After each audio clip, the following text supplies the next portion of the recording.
Everyone, welcome to the channel Mystic Tarot. ये monthly readings हैं इस साल का आखिरी महीना दिसंबर, और हम देखेंगे कि स्कॉर्पियो, सन, मून और असेंडेंट लोगों के लिए करियर और रिलेशनशिप के हवाले से क्या सूरत हाल रहेगी।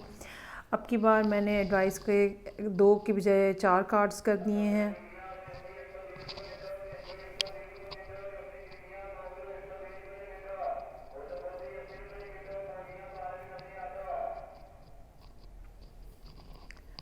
मैंने 4 डिफरेंट डेक्स इस्तेमाल किए हैं और उसमें हर एक टॉपिक के ऊपर एडवाइस के 2-2 कार्ड्स जो हैं वो ड्रॉ किए हैं।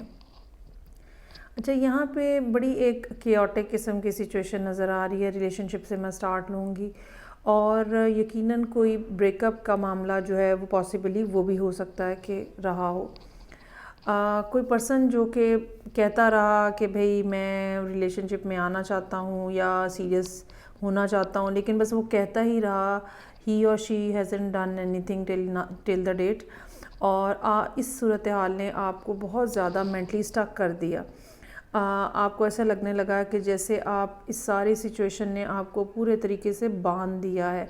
ना आप आगे मूव कर सकते हैं, ना आप किसी और पर्सन की तरफ जा सकते हैं, और ना ही आपको ये पर्सन भी जो है कुछ देता हुआ नज़र आ रहा है। ये वो सारी सिचुएशनल बैकग्राउंड है जो कि यहाँ पे इस टाइम पे नज़र आ रही है। अभी इस मोमेंट के ऊपर, जबकि अभी महीना स्टार्ट तो नहीं हुआ, लेकिन दिसंबर का के लिए जो नज़र आ रही है करंट एनर्जीज़, वो थोड़ी इम्पल्सिव किस्म की आपका माइंडसेट जो है वो नज़र आ रहा है। बग़ैर सोचे समझे जो है वो छलांग लगा देना।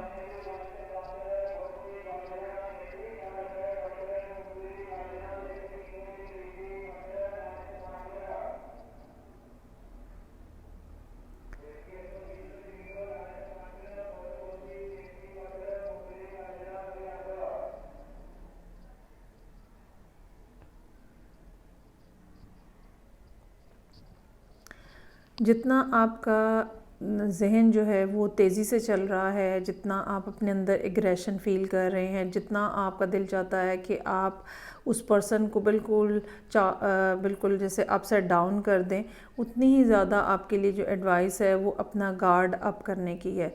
किसी अननेसेसरी झगड़े में, किसी अननेसेसरी आर्गुमेंट में मत पड़ें। इस सारी सिचुएशन ने, रिलेशनशिप की जो सारी सूरत हाल नज़र आ रही है, इसने पहले ही आपको बहुत ज़्यादा डैमेज किया है, बहुत ज़्यादा हर्ट किया है। अब अगर आप मज़ीद इस बात को खंगालने की कोशिश करेंगे, मज़ीद उस पर्सन के साथ रब्ता रखने की, क्योंकि ऐसा तो नज़र आ रहा है कि जब उन्होंने कुछ नहीं किया एक सर्टन टाइम पीरियड तक, तो आप उनको छोड़ के आ गए। अब अगर आप वापस जाएंगे, ठीक है, तो मज़ीद जो है वो आर्ग्यूमेंट होगा, मज़ीद झगड़ा होगा, मज़ीद आप अपने आप को इस सारी सूरत हाल में स्टक फील करेंगे। आपके लिए इस टाइम के ऊपर पॉजिटिव यही है कि आपने जो नया रास्ता चूज़ किया है, आपने अपने रास्ते इस पर्सन से अगर अलहदा कर लिए हैं, तो आप उसी चीज़ को आगे बढ़ाएं और अपनी पूरी एनर्जी के साथ इस सारी जो एक मैस हुआ है इसमें से बाहर आ जाएं।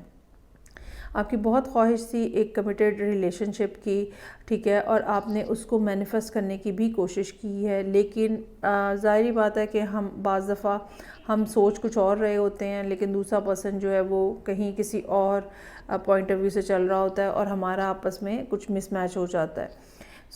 इस महीने बहुत ज़्यादा ये सूरत हाल रहेगी कि अर्जीज़ रहेंगी कि आप जाएं और उस पर्सन का मुंह तोड़ दें, ठीक है, लेकिन ये नहीं करना। यहाँ पे 9 ऑफ वॉन्ड्स है। आप अपनी पोजीशन में रहें, अपने आप को प्रोटेक्ट करें, अपनी हेल्थ का, अपनी वेलबींग का ख्याल रखें, और जो नया रास्ता आपने शुरू किया है उसके ऊपर आगे बढ़ते रहें। यहाँ पे एडवाइस के जो कार्ड मेरे पास हैं, वो एक तो पहला कार्ड तो ये है कि it's time to take action. अभी यहाँ पे कहीं पर भी रुकने की ज़रूरत नहीं है।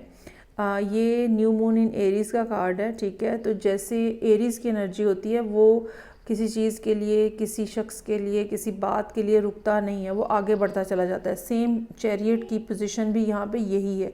तो आपको यहाँ पे इस पोजीशन में, इस माइंडसेट के साथ, इस पर्सन के लिए रुकने की ज़रूरत नहीं है। You need to take some action.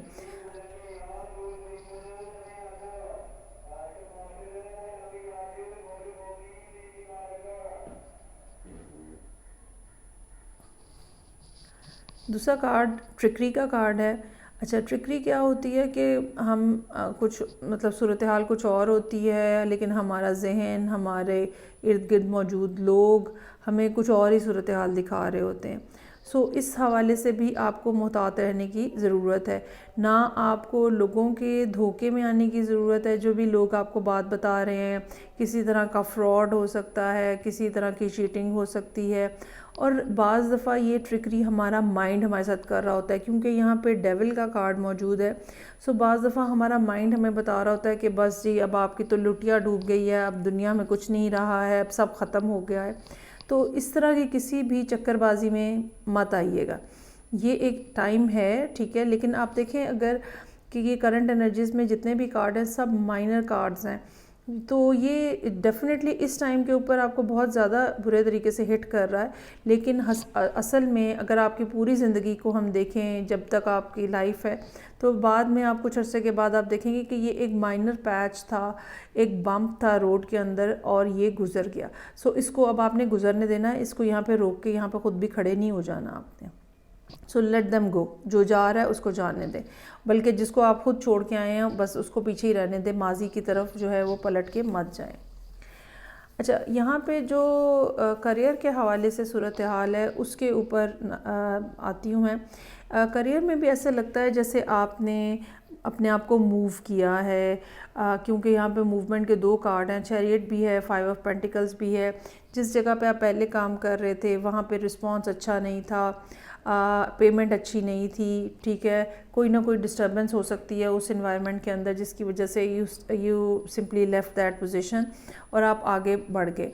अब आगे बढ़ने के बाद अभी भी आप पिछले वाले इन्वायरमेंट को पूरे तरीके से अपने माइंड से निकाल नहीं पाए हैं, या कह लें कि अभी आपको डिफ़िकल्टी हो रही है नए इन्वायरमेंट में अपने आप को एडजस्ट करने के हवाले से। इसमें थोड़ा टाइम लगेगा, लेकिन मेरा ये ख्याल है कि जब तक दिसंबर एंड हो रहा होगा तब तक आपकी पोजीशन इस नई जगह के ऊपर, इस नए डिपार्टमेंट के अंदर, इस नई वर्क प्लेस के ऊपर, जो भी अब आपने चेंज किया है, बहुत ही ज़्यादा बेहतर हो जाएगी, क्योंकि एम्प्रेस का कार्ड मौजूद है। अभी ऐसे आपको लग रहा होगा कि एक या तो इंटरनल बैटल है, ठीक है, जैसे किसी नई जगह पे जब हम जाते हैं तो हमें उस एनवायरनमेंट के हिसाब से अपने आप को कहीं ना कहीं एडजस्ट करना पड़ता है। ये चीज़ हो सकता है आपको प्रेशराइज कर रही हो, ये भी हो सकता है कि लोगों के साथ अभी उतनी अच्छी सेटिंग आपकी नहीं बनी है, तो ये चीज़ आपको इरिटेट कर रही है। लेकिन एम्प्रेस का कार्ड हमें ये बता रहा है कि you have the capacity to do everything you can achieve, each and everything you can achieve over here as well. जो एडवाइस के कार्ड हैं उसमें पहला कार्ड 5th चक्रा आर्कएंजल गैब्रियल का है। आपको यूनिवर्स की तरफ से ये कहा जा रहा है कि 2 बातें हैं इसके अंदर, क्योंकि साथ में आइलैंड का कार्ड भी है, कि खामखा में किसी से बहुत ज़्यादा इंटरेक्शन करने की ज़रूरत नहीं है।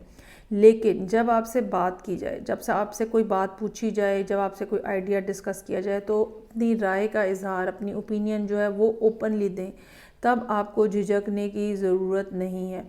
दूसरी बात, जो सॉलिट्यूड का कार्ड है वो हमें ये बता रहा है कि अगर फॉर द टाइम बीइंग इस नई जगह के ऊपर यहाँ अच्छा, ये रिलेशनशिप में भी एडवाइस जो है हम इसको इस्तेमाल कर सकते हैं कि अगर आप for the time being solitude में हैं, अकेलेपन में हैं, तो उससे घबराने की ज़रूरत नहीं है, बल्कि उसको आप अपने बेनिफिट में इस्तेमाल करें। वो सब चीज़ें जो कि आप करना चाहते हैं, वो सब चीज़ें जो आप सीखना चाहते हैं, कुछ नया अगर आप ज़िंदगी में करना चाहते हैं, तो ये सॉलिट्यूड आपको वो मौका यूनिवर्स दे रही है जहाँ पे आप इसको, इस टाइम पीरियड को कंज्यूम करके वो नई चीज़ें सीख सकते हैं। वो नए, अगर कोई थॉट प्रोसेस आपको करने की ज़रूरत है तो वो आप कर सकते हैं, बजाय इसके कि आप इस चांस को डेविल की तरह कंसिडर करें और आप कहें कि बस मैं तो यहाँ पे फंस गया हूँ।